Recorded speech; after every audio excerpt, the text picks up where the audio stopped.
Chapter 3. Mental Transmutation. Mind, as well as metals and elements, may be transmuted from state to state, degree to degree, condition to condition, pole to pole, vibration to vibration. True Hermetic transmutation is a mental art. The Kybalion. As we have stated, the Hermetists were the original alchemists, astrologers and psychologists, Hermes having been the founder of these schools of thought. From astrology has grown modern astronomy, from alchemy has grown modern chemistry, from the mystic psychology has grown the modern psychology of the schools. But it must not be supposed that the ancients were ignorant of that which the modern schools suppose to be their exclusive and special property. The records engraved on the stones of ancient Egypt show conclusively that the ancients had a full comprehensive knowledge of astronomy, the very building of the pyramids showing the connection between their design and the study of astronomical science. Nor were they ignorant of chemistry, for the fragments of the ancient writings show that they were acquainted with the chemical properties of things.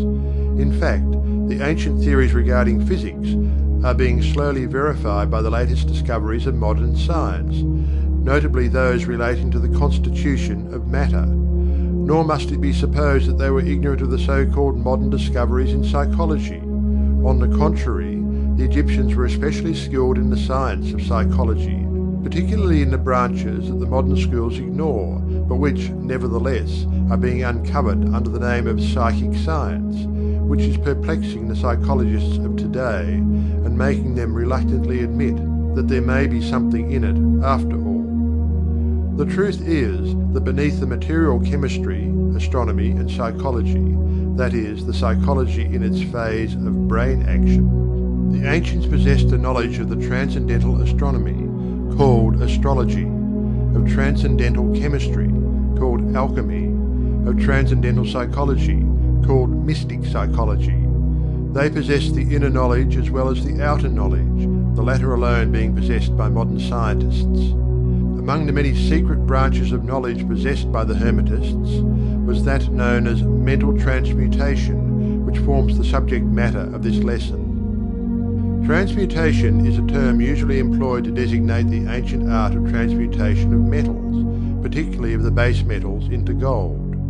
The word transmute means to change from one nature, form or substance into another, to transform. Webster. And accordingly, mental transmutation means the art of changing and transforming mental states, forms and conditions into others. So you may see that mental transmutation is the art of mental chemistry, if you like the term, a form of practical mystic psychology. But this means far more than appears on the surface. Transmutation, alchemy or chemistry on the mental plane is important enough in its effects, to be sure, and if the art stopped there, it would still be one of the most important branches of study known to man. But this is only the beginning. Let us see why. The first of the 7 Hermetic principles is the principle of mentalism, the axiom of which is, the all is mind, the universe is mental, which means that the underlying reality of the universe is mind, and the universe itself is mental, that is, existing in the mind of the all. We shall consider this principle in succeeding lessons, but let us see the effect of the principle if it be assumed to be true. If the universal is mental in its nature, then mental transmutation must be the art of changing the conditions of the universe along the lines of matter, force and mind. So you see, therefore, that mental transmutation is really the magic of which the ancient writers had so much to say in their mystical works, and about which they gave so few practical instructions. If all be mental, then the art which enables one to transmute mental conditions must render the master the controller of material conditions as well as those ordinarily called mental. As a matter of fact, none but advanced mental alchemists have been able to attain the degree of power necessary to control the grosser physical conditions, such as the control of the elements of nature, the production or cessation of tempests, the production and cessation of earthquakes and other great physical phenomena. But that such men have existed, and do exist today, is a matter of earnest belief to all advanced occultists of all schools. That the masters exist, and have these powers, the best teachers assure their students, having had experiences which justify them in such belief and statements. These masters do not make public exhibitions of their powers, but seek seclusion from the crowds of men, in order to better work their way along the path of attainment. We mention their existence, at this point, merely to call your attention to the fact that their power is entirely mental, and operates along the lines of the higher mental transmutation, under the Hermetic principle of mentalism. The universe is mental, the Kybalion. But students and Hermetists of lesser degree than masters, the initiates and teachers, are able to freely work along the mental plane in mental transmutation. In fact, all that we call psychic phenomena, mental influence, mental science, new thought phenomena, etc., operates along the same general lines, for there is but one principle involved, no matter by what name the phenomena be called. The student and practitioner of mental transmutation works among the mental plane, transmuting mental conditions, states, etc., into others, according to various formulas, more or less efficacious. The various treatments, affirmations, denials, etc., of the schools of mental science are but formulas, often quite imperfect and unscientific, of the Hermetic art. The majority of modern practitioners are quite ignorant compared to the ancient masters, for they lack the fundamental knowledge upon which the work is based.